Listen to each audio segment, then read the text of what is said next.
I've come across sponsors that won't share their underwriting because they think it's, proprietary in some manner or something. I don't really believe in that. I don't think that it is. It's all the same. You just put it on a different spreadsheet analyzer. But you just they need to be very transparent with their operations, transparent with their people, transparent with their numbers, where they came from. If you break down that underwriting and you ask them ask them those tough questions, it's like, okay, well, they need to get an honest answer from them. Make sure they're not hiding anything. I think that's the big thing. And another big thing is kind of communication. Like, what do they do with their investors after the deal closes? Because when they're trying to chase after your money to invest in the deal, communication is always great. This is the real estate investing experience. We get it. Real estate can be rough sometimes, and that's why we bring in the experts to talk about the experiences you won't hear anywhere else with your hosts, John Cohen and Chris Grinzik.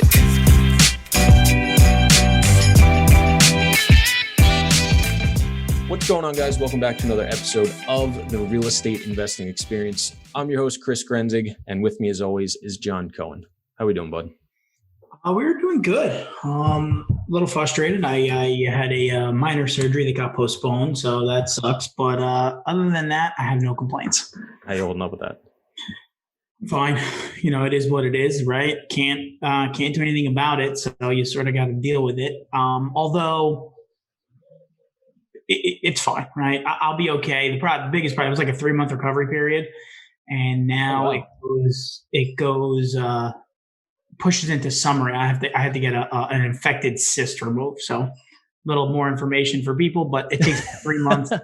It takes about 3 months, and they have to leave a wound open. So it goes right into July. So the summer will be different. So we'll see what happens. That's why I was pissed. I wasn't pissed because of the surgery. I was pissed because my summer is going to be, shortened.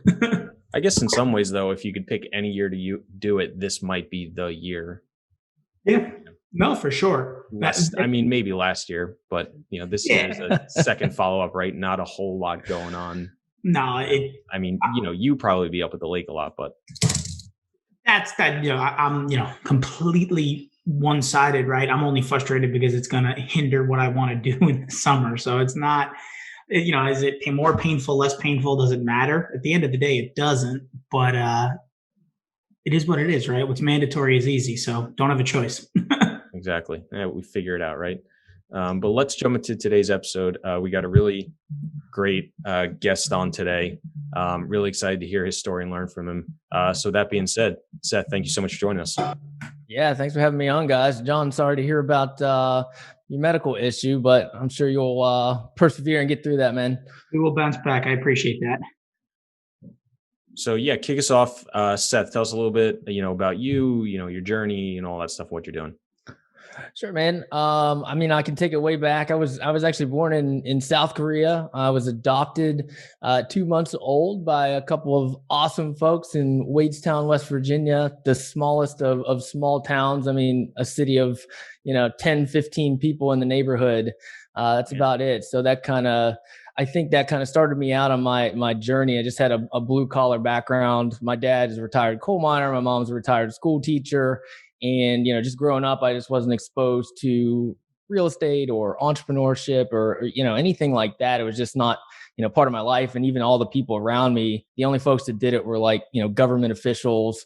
The mayor in town owns a couple properties, things like that. It was just really, really small town. Mm-hmm. So to me, growing up, it was school was pretty easy for me. So it was just well, what's the best job that you can get? What's the best W-2 job you can get? And to me, that was becoming a doctor. So I ended up going down that journey for a while. I actually went to med school for a year and a couple of weeks into my second year. But it just didn't feel right. I was like, this is not what I want to do with the rest of my life. I just never thought about it in depth until I got there. And I was like, okay, well, I got to figure something else out. So in the middle of class, I literally just got up my second year and walked out and said, all right, I got to figure out what I'm going to do. This is not it. So in the meantime, while I was trying to figure stuff out, I got my MBA. And, I was still kind of stuck in that blue collar, what's the best job you can get type of attitude. And to me, that was, okay, well, not a doctor. I'm going to be a lawyer then. So I ended up going to law school after that, got my law degree, did really well there, got a big firm job. Worked in big law for about 6 years before hanging my own shingle. But it started kind of building up at that point. I mean, during getting my MBA and in law school, I got exposed to more business folks and entrepreneurial minded types of people. Not that attorneys are really that entrepreneurial, but just business in general. And I started just the wheels started turning a little bit more. So I started getting into real estate, started buying real estate while I was actually in well, not in, but as soon as I graduated from law school, I house hacked into a duplex in 2013. Lived in one half, rented out the other, and that just started my real estate journey. Did all the residential stuff, the fix and flips, the buy and holds, the wholesales, all that stuff that we all do as real estate entrepreneurs, and started building my way up to small multifamily and then larger passive syndications. I started investing passively as I had a really good W-2 income. So I was interested in those commercial deals, and now most recently into active syndications on the GP side. Love it. Awesome. I think one thing that a lot of people will potentially take away from is obviously, people have jobs and lives and things going on, and, trying to find the time to get educated, the time to actually look for properties, buy properties, manage properties, do construction stuff. And I mean, a lawyer or an attorney for a big firm is probably working a lot more hours than most. How are you able to, get into the real estate world and balance both sides of it? It was very difficult. I mean, honestly, if I'm completely honest with myself, it took away from my career a little bit, because you just don't have you don't have the time to be an active real estate investor with any kind of scale while you're practicing law, at least at the beginning. I think maybe when you get older and you're able to free up a little bit more time, or you take 75% time, 50% time, if your firm gives you that option, maybe you'll be able to do it. But as a young associate at a big law firm, when you're billing 2,200 hours a year, anything that you do outside the law firm takes away from what you do inside the law firm. You just don't have the time and energy to do it. So it really took away from my practice, but it was what I started feeling a passion for, what I enjoyed doing, and just started slowly building up my portfolio. And that's just, when I started realizing this is kind of the direction that I wanted to go. Mm-hmm. And when you were, balancing the two and working for a job, because I had a buddy who was just doing that, and, it got so bad that they kind of split ways. Did you have a conversation with your job and just let them know? Did you just, get your work done? How did you manage that relationship on that side so that, there's always ways you can kind of skate by and still get your job done. I'm not saying that's what you did, but how did you manage it on that side of things? Was it an upfront conversation? Did you just do what you had to do and, that was it? Yeah, I mean, I really just I did what I had to do at the beginning. I mean, as a young associate, you're walking on eggshells. You're billing a lot of hours. You're trying to say the right things, do the right things, do all the work, trying to learn how to do everything and become learn how to be a good attorney. So you don't really have those conversations. You're a little bit too green to have that open and honest conversation with law partners at that point in time.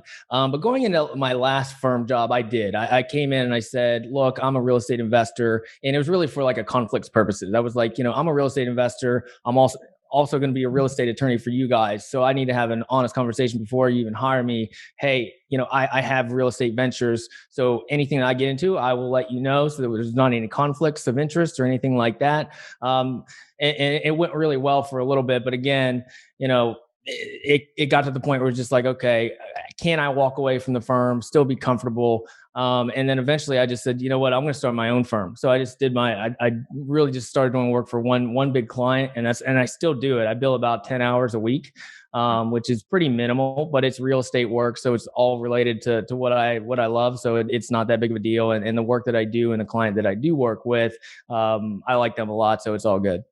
Mm-hmm. I love that. And how did that develop where you were able to, go off on your own, but also, have maybe a client ready to go day one and, have that conversation with him and say, hey, look, I am not just an attorney, I'm doing other stuff. How do you, one, move out of that, and then two, also have this person feel comfortable with what you're doing?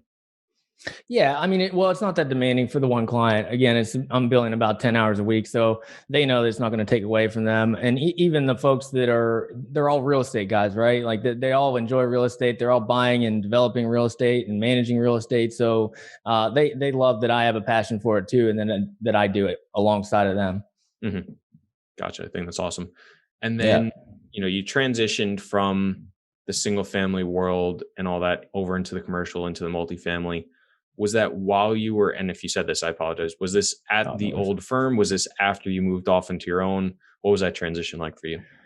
Yeah, it was. I started investing passively in syndications, and I really kind of had an aha moment working as a real estate attorney. Doing these big deals, closing these $100 million plus financings and purchases and sales, and it's just like you meet these guys that are closing the deals, they're getting the operators, and they're just they're normal guys. They're not Donald Trump, they're not some crazy sophisticated person. It's just regular guys doing these deals. And I started thinking, I'm giving these guys advice, but I'm on the wrong side of the table, right? I need to be on the side of the table that they are. I need to have the equity stake in this. So that's when I started thinking, I need to start getting in commercial deals myself. And I think a lot of people never really get that. When you think about agents or brokers or folks like that are, in the real estate game all the time, even commercial brokers, and they don't actually buy any real estate themselves or try to get a piece of the deal.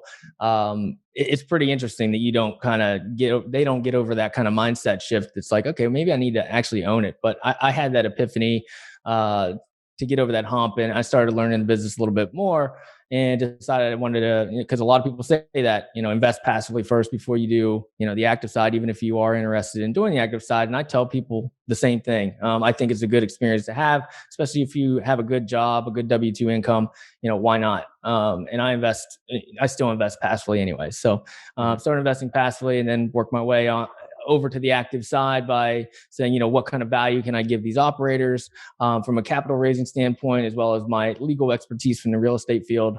And it was a pretty easy transition, to be honest with you. I think a lot of people have some issues there. But from my perspective, I think I had some valuable skills that I could offer. Awesome. I love that. Yeah. It's funny you mentioned that about like not hopping over for people that are even in the real estate world. We had this guy, Chris Ford, on our podcast, worked for like a mid-size, real estate PE shop out in, I think, San Francisco, maybe LA, I forget, somewhere out in Cali. And, he's a younger guy and, was moving up in the world and wanted to do his own stuff. And he said he would talk to a lot of like the vice presidents and stuff at the company and pick their brain and talk to them. And he would ask them a question like, oh, what real estate do you own? He's like, we don't own any real estate. And he was just like baffled. He's like, how do these guys that, are doing hundreds of millions of dollars a year in commercial real estate transactions not even own like a duplex or a quad or, a few multifamily or, a small retail center on the side? Because that's one of the great things about being in this space is that it's one of the jobs or ways that you can directly replicate what other people are doing at a higher level to a much lower scale, right? The same, for the most part, right? 80-90% of the skill set to buy a $100 million, 500 unit complex is, very similar to buying a duplex, right? A lot of the same mechanics go behind it. Things obviously change as you get more sophisticated with the financing and raising money and investors, but the same mechanics behind, rental income, expenses, vacancy, turning units, all that stuff is exactly the same. So I've always find it very fascinating when people are in and around the industry and have a good grasp on it through their job, that they don't take that leap as well. So I think it's a big, kudos to you to actually moving over. Yeah. Thank you. I agree. I mean, it's crazy seeing that. I mean, I think a lot of folks, they just kind of get stuck in that W-2 mindset. Well, I think there's a couple things there. There's, the W-2 mindset where you're just like, okay, I enjoy just the steady paycheck. Why change things? It's kind of what I grew up doing. It's what you're taught. It's what your parents did. That's one thing. And then, when you're on kind of the broker side or the wholesale side, the transactional side, it's like, okay, well, I'm looking for that next big payday, and you kind of get a high off of it. But instead of, investing that into something where you might get some consistent cash flow, you just kind of get caught up in that next transaction type of mindset. Mm-hmm. No, I hear you 100%. So as you've moved over to the active side, you said you're, you're raising money, you're bringing the legal side of it. Are you just, being a partner for other general partners to bring that expertise to it? Are you doing deals on your own? Like, how are you structuring things you're doing today? Yeah, right now that's what I'm doing. I'm partnering with operators that are actually executing the business plan on the back end. I kind of serve as, I like to call it, in-house general counsel. I don't want to necessarily be the real estate attorney on the deal or the SEC attorney on the deal, but I do have a working knowledge on a high level of those skill sets and what needs to be done and the negotiations that go on, and the drafting of the contracts and looking at the due diligence and all that kind of stuff. So, really providing a second set of eyes on the team is very useful and very helpful, especially when it's someone that's not necessarily, a third party. I'm actually, a GP on the deal. So looking out for everybody's best interest there. And then capital raising as well. So, and I like the idea of, being able to do this from anywhere. I like being mobile. I like the idea of passive income. And if you're, that active general partner that's operating the facilities and you're hands-on, you're at the property, you're doing it, you're asset managing, doing all that kind of stuff, you've got to be there. You've got to be there every day. It's got to be a full-time gig. You've got to be all hands on deck.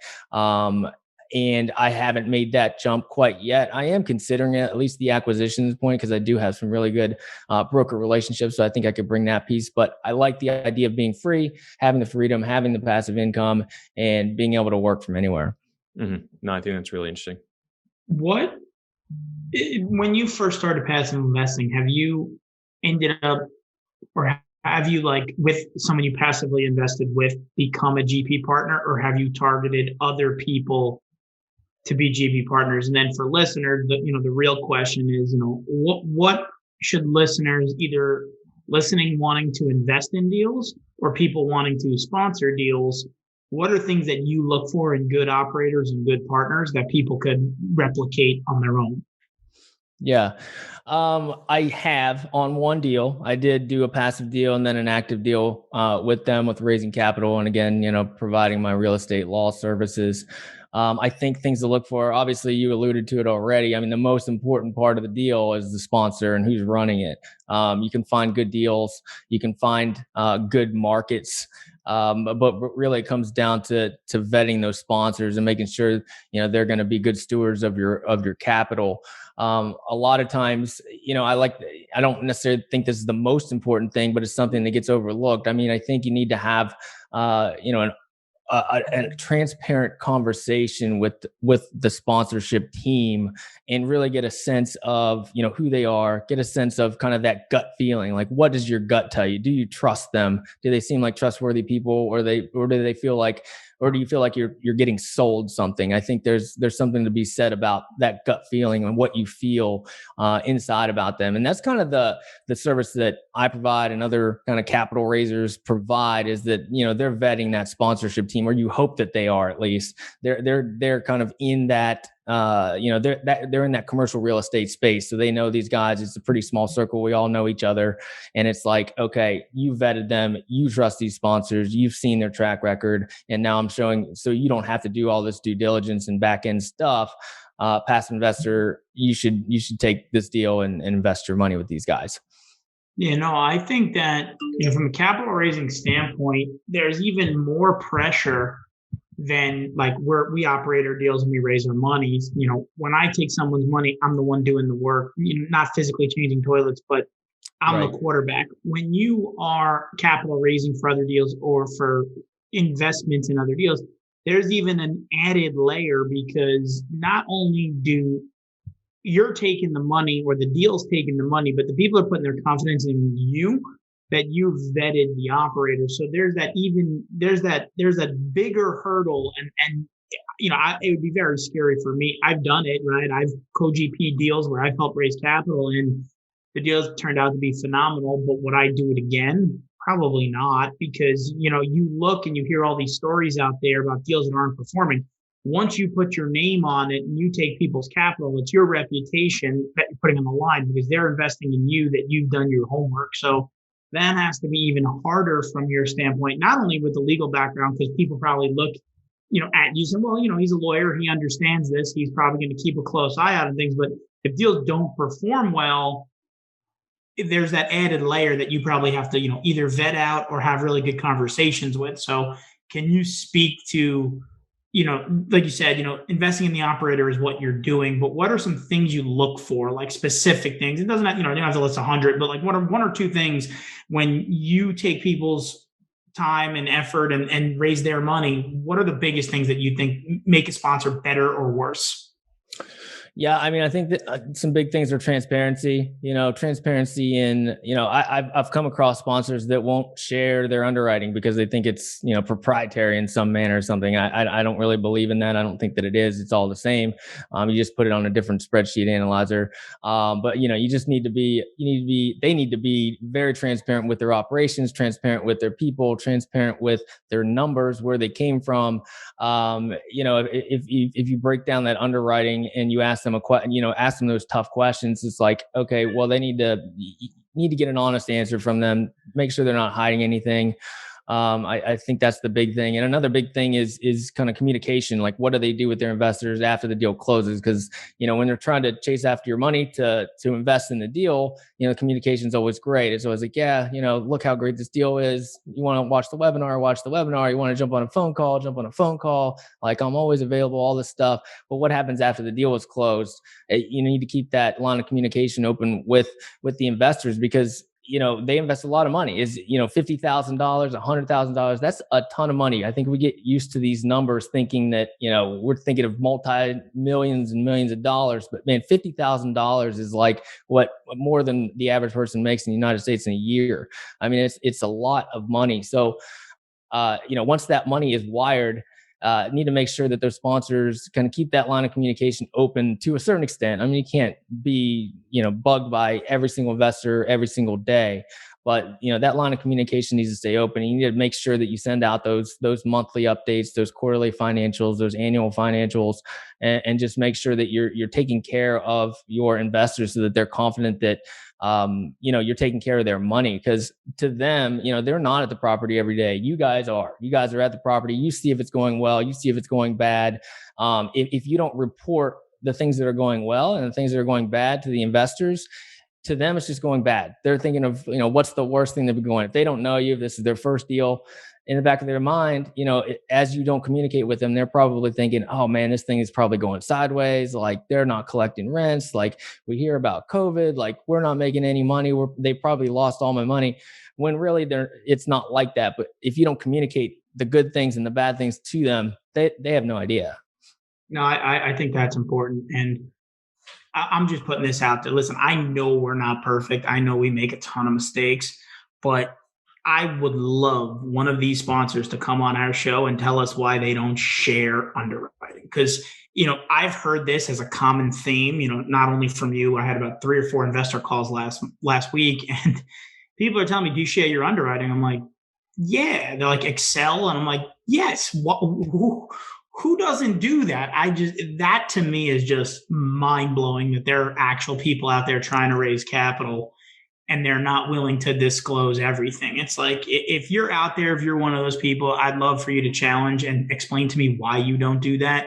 That's mind blowing to me. I mean, so that's another person I've heard it from. We've heard it on the show before. We've interviewed a couple people, and that to me makes it. Listen, I know, as I said, we make a ton of mistakes and we could be better 100 times over. So anyone out there wants to call me out, I'm admitting it. But it's mind blowing to me that that's out there. I mean, I don't understand why. It's like nothing you have is proprietary. At the end of the day, right. I'll underwrite your deal on a pen and paper probably better than your Excel file. I can guarantee that. But that's amazing to me. So I mean, I've heard it before, so it's just crazy. Yeah. I've heard it from multiple people that won't share that, either because it's proprietary, or I think that sometimes they'll say that it's not 100% like matching to their OM, so they get a little bit nervous about that. But we all make very small adjustments to the underwriting as things come up. I mean, especially when you even after under contract, the financing comes in, all that stuff, it changes the numbers a little bit. So you just take it with a grain of salt and say it's not going to be 100% exactly like this underwrite or exactly like the OM. It's a moving target to a certain extent. Yeah, that's crazy. But I do think that transparency, it's something we're working on, something that I'm trying to roll out this quarter in particular, not only investor reports, financials, a PDF, an audio version of the review.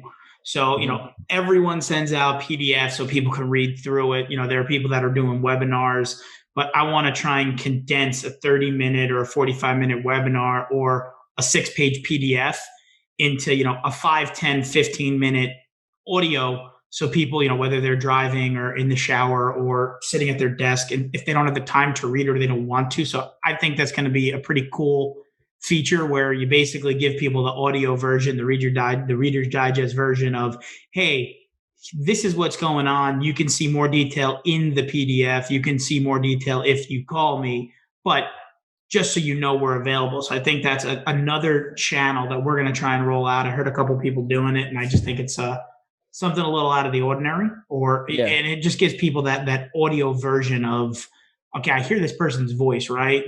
I'm speaking to him, and it's not, you read a PDF and the narrative might not be how the audio is, right? You may read it negatively where it's really not negative. So I think that audio component can help some people out. So we're gonna try something like that. And then the truth behind it is it's a lot easier for me to say something for 15 minutes than for me to type up an investor report. So it's a whole, it's self-serving 100%, but I do think investors will like it. That's cool. Yeah. And I've heard of a couple of deal rooms that have been pitched, like investor portals, where it's being set up. So it's almost like a social media feed. So you can kind of it doesn't necessarily need to be, okay, I'm going to put out a report every single month, every quarter. It's just like, okay, something kind of significant happened today. So you post that on, in the investor portal, and it's just like a Facebook feed where, you just get, updates on a timely basis whenever they actually happen, or I guess whenever the sponsors post them. But I thought that was pretty interesting because you can actually, instead of getting an email every month and you've got to go back and see each email, you've got a feed here where all the updates are just there. So you can scroll down and see all the updates from, the past quarter, the past year, the past 2 years, however long it might be. No, that's actually really interesting. I just wrote that down because that's a pretty cool feature, or to roll out like on your investor portal or whatever type of communication where, major updates, major milestones, if you got a new rent or something, you could post something quickly, which, even management could probably post it if you want it, right. Hey, if we hit a new high, type it here, something like that. So that's actually pretty cool too. So that's actually a cool feature as well. Yeah. If it's not quite as formal as, let's say, a monthly update where it's got to be perfectly written and all this stuff, and it's just kind of a social media type of post, which is like a blurb, you can get your property manager and people like that to post, and it would be okay. No, but I think there's something compelling about that transparency or that line of communication, right? Everybody, you could be the biggest company in the world and you could have all the hoops and the red tape and the HR departments. You can absolutely do that, and there's nothing wrong with it. But there's something to be said about the authenticity behind, hey, hit a new rent today on a renovated unit, something like that, just super quick. And if the investors like that form of communication, that's where they will go. If they don't, it's not in their face, right? It's just there if they want it. So I think that's actually a pretty cool something I haven't heard. So that's actually, whoever thought of that is doing that, I give them a lot of credit because it resonates with me. Yeah. Yeah. I think it was, who was it? I think it was Groundbreaker was the one that told me about the rep did, but I didn't see the demo. So got it. But it sounded cool. Yeah, no, it definitely does. Anything else? I think something you touched on earlier, which I think people have to hear, because I get the question all the time is, should I quit my job? And you didn't say quit your job to spend your time, but you went the other way to say, listen, if you're really putting in effort, as an associate of a law firm, and you want to do this full time, you're going to be giving something up, or you're not going to be doing something 100%. Can you, to the best that you can, right? Just to give some listeners, because some people, it's hard for them to leave their job or have a conversation with the boss, even if it's a new job. But, can you give any type of, tips, hints, or things that people could listen to, or if they're thinking about making a switch, or if they are putting in less time in one place and more in the other, maybe something that you might have done because, you're more on the honest side where you said, listen, it's tough to do both. Most people say, yeah, you could do both, time block, wake up an hour earlier. But like you said, when you're billing 2,200 hours, maybe not. So what are some things that people could maybe, bullet point write down on, if I want to transition or if I want to try and do both, how they can better go about that, in your opinion? Yeah, I mean, so first of all, I would say that I wouldn't suggest doing it the way that I did. Mine was very abrupt. It was like, okay, well, I have some real estate investments. I've got some momentum going. I had another business going as well. I own a gym here in Oceanside, which is like 30 minutes north of San Diego, with my wife. She's kind of the operations manager. I just do all the stuff that she doesn't want to do with paperwork and all that kind of stuff. So I had some other things going, right? So I wasn't to the point where by any means, where I would make the same as I would at a big law firm or anything like that. But I just had it. I was just I'm very entrepreneurial. It took me a while to discover it, but once I did, it was like, I got to get out of here.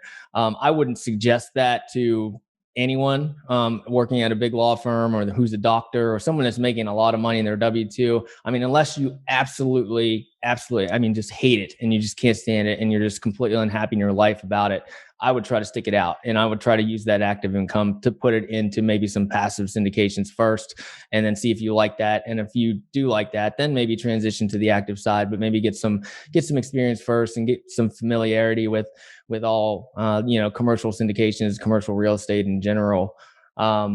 And I think the big thing is, because we're not just talking to attorneys and doctors, we're talking to, a lot of people, and it might be talking to real estate agents or folks that have a little bit more flexibility with their time. I think you just need to have a really honest conversation with yourself to see how much time that you have. I mean, that's what it comes down to. It's going to take time. If you have a lot of time, if you're a real estate agent, maybe you have a little bit more flexibility with your time. Maybe you can just jump right into the active side. I mean, maybe you can just start buying some fix and flips. Maybe you can just jump into a commercial building that you were going to broker or something. It comes down to time. And I guess energy too. I mean, the older you get, the less energy you got to. No, I think that's extremely important for people to hear, because most people don't like the truth. I think, before you start anything, I tell people that if you hate something, wake the fuck up and change it, right? At the end of the day. If you hate something that bad, change it. But if you are making decent money and you can manage your time, you have to have a conversation in the mirror and say, how much time am I allocating to this? Because if you want it to be a side gig hustle, it's going to be a side gig hustle. Now, that hustle might make $1 million a year. It might make 30 grand a year. It's just what you put into it. But you have to understand there's going to be sacrifices and commitments. So whether you're an associate at a law firm, or you are working at a drive-through window, or you're a barista at Starbucks, whatever it is, you have to understand you have a job that pays your bills. Once you stop that, you have no more money. So if you can save up money, invest passively, get some cash flow, and slow your way into it, there's something to be said about that. But going through the experience as a passive investor is super important, because you will learn what you like and don't like about that investment, and you can make those changes in your own business. So it's good to hear that, because most other people, give the political answer. That's the truth. Inevitably there's going to be a sacrifice and a time commitment. You have to have a conversation with yourself to make sure you're committed to that. Yeah, I agree 100%. It's a lot. It comes down to time. Again, if you're a big law firm attorney, doctor, you probably don't have time to do the active stuff without taking away from your career, without it suffering a little bit. Maybe that's okay. It probably won't be okay for that long. People are going to start noticing. But you just need to be, open and honest with yourself about that. Awesome. Yeah, I think too, people just need to understand who they are. I know plenty of people that are, significantly more intelligent than I am, and just having a role and understanding like what they're going to do day to day is something that's really important to people. Like, I basically wake up every day and I'm like just trying to figure it out, and I've got to create things or do things or think of different things. And that's not always the easiest thing to do. And sometimes you've got 40 million things to do in one day. And sometimes you look at your to-do list and you've got basically nothing, and you've got to either just chill, which can be nice, or you've got to, figure out things to do that are going to, make your business better in the future, which is probably the smarter thing to do of the two. But, it is what it is. And I think that prospect for me, and I think all of us, is probably something that's exciting and like what we want. But I think for a lot of people, that can also be the opposite of something that can be, terrifying or overwhelming, or something that, can hold you back. And I think everybody needs to, just self-evaluate and really understand like who they are, because it is a lot less anxious and a lot less pressurizing. What's the word I'm looking for? I'm not doing it, but whatever. It's a lot easier to be a passive investor than it is to be an active investor, because you don't have to worry about it so much as, once you do it, it's over, right? You're either in or you're out, and then somebody else is kind of carrying it for you, and they're either going to perform or they're not. And it's kind of, freeing in a way. Once you're in a deal and you're running it day to day, well, you're in it, but now you've also got to figure it out, because anybody thinks that you put a business plan together and it's just going to go 100% according to plan should definitely not be an active investor, nor should they really be a passive investor. But, you have to be the one figuring it out. So I think taking that hard look at yourself and understanding what you want and asking the question of like, hey, I've got a blank slate today, does that excite you or kind of terrify you, is really going to tell you what you should be doing. Yeah. Yeah. You said a couple awesome things there. I mean, I think, from an entrepreneur's perspective, you lose the structure, right? When you're in a W-2 or you're practicing law or being a doctor, whatever it might be, you have a structure. You go to the office at leave at 8, fix the kids' breakfast, all that kind of stuff. You go to the office, you get there, you sit down at your desk at 9:00. You go to the coffee pot and get a cup of coffee. You go to lunch between 12 and 12:45. Like it's very structured. You know exactly what your next move is. You know what's on your plate for the day, and then making that transition away from that into running a business, running real estate, entrepreneurship. It's totally different. You've got to be more creative. You have time, and time almost makes you nervous whenever you don't have a lot of things to do. You're like, what's going on? What should I be doing? There's something wrong. So it's just kind of a different mindset to have, not having that structure necessarily with your day. So it's great for entrepreneurs because that's what you want. You want the freedom of your time. You want to be able to kind of structure your life the way that you want to, but it's also a completely different change. And for a lot of people, it's not the right change because they don't thrive in that environment. Yeah. Yeah. 100%. No, it's so important to hear that because, when you're brought up, forget what your parents teach you and forget that, but you think about high school and then your first major change to schedule probably occurs if you go to college. Because in high school, it's get there by 7:30 or whatever it is. The bell rings, you go to your first class, your bell rings, you leave. You have 3 minutes or 5, think about the structure that's ingrained in you. Then you get to college and it's a little different, right? You have a couple classes a day. You sort of learn that flexibility, but right after that flexibility, to be going to a job where it's get here by this time, this is what you do, this is your job, this is your structure, this is what you do, and you fall right back to the structure. When you drop that and go to the other side of the coin, my story is, I'll sit in my backyard, in a bathing suit. I don't even have a pool, and I have my computer next to me. I'm a real estate investor, but you sit there, you have all the time in the world, and it's how you use that time as an entrepreneur that makes or breaks if it's a successful endeavor or not. And you're going to fail way more than you're going to succeed. But, having that time is, you're right. When I wake up and I have less to do, I'm like, like I know that I should be doing something, or should I? Right. But but it's important to understand that structure goes right out the window. Even if you're a super structured person and you set your schedule to the T, there are days as an entrepreneur where you have less going on. Yeah. Yeah. And there's always something you could be doing, but it's like, you've also got to break away and have some free time for yourself and all that kind of stuff. But there's always something to do. Like you should always be, working on your funnels or something, or checking up with the property manager. Like there's always something you probably should be doing. So it's definitely a different way of life.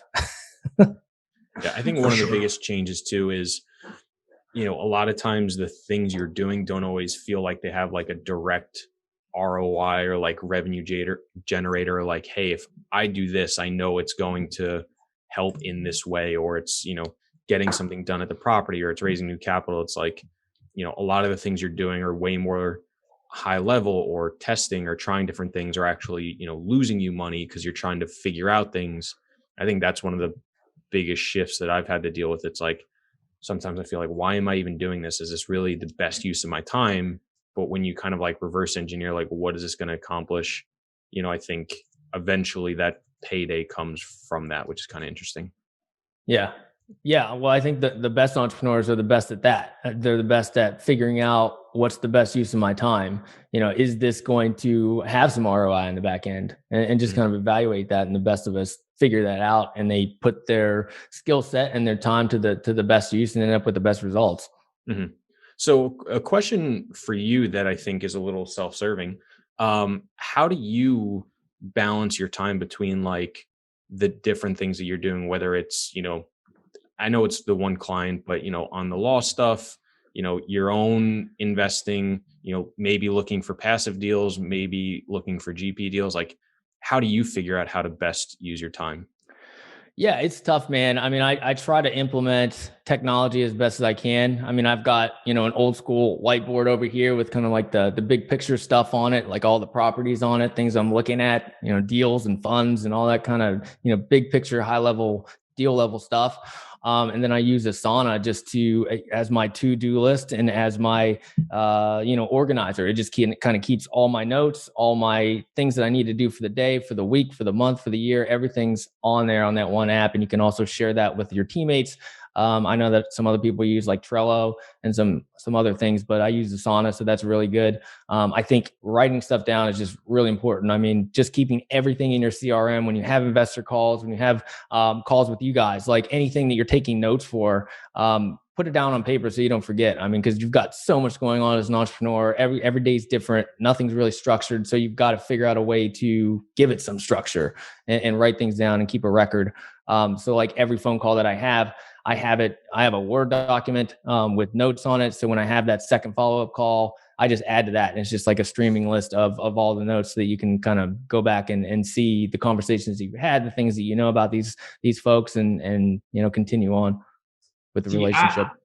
I love that because I speak to a ton of people and everyone thinks that, technology is going to solve all problems. And at the end of the day, I tell people all the time, keep it simple, stupid, right? A Word document for every call you have and every person. And even if you created a folder for every time you spoke to someone, and just that Word document is the only thing in there. And something so simple, is better than all these like automated email systems and technology. Listen, I'm not saying technology is not helpful, but when you hear it that, you can keep it really simple, I'm a pen and paper person, getting that into some type of organizing structure is, it is what it is. But I think it's important to people that are real. You don't need $50,000 a year for technology. You can do it with very simple tools. It's just what works for you. Yeah. Yeah. I mean, Asana is free. Word is, whatever. Everybody's got Word. And I do use ActiveCampaign though as my CRM. So, but I mean, you can use, what's the other one? The monkey one? MailChimp. MailChimp. There we go. Yeah. MailChimp. So, I mean, I love that.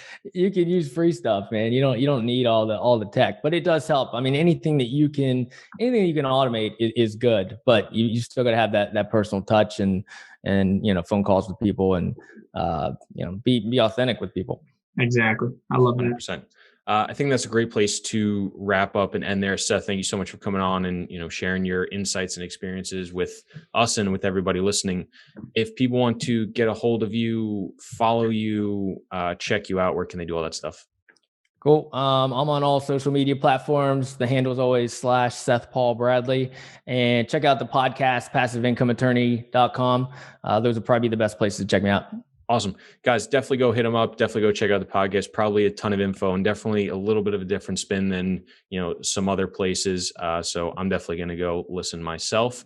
And thank you guys so much for listening to this episode of the podcast. If you are not already subscribed, it would mean the world to John and I if you would do so. And if you are, please send it to someone that would get a tremendous amount of value from this episode. Seth, once again, thank you so much for coming on. This was awesome. Thanks, guys. Really appreciate it.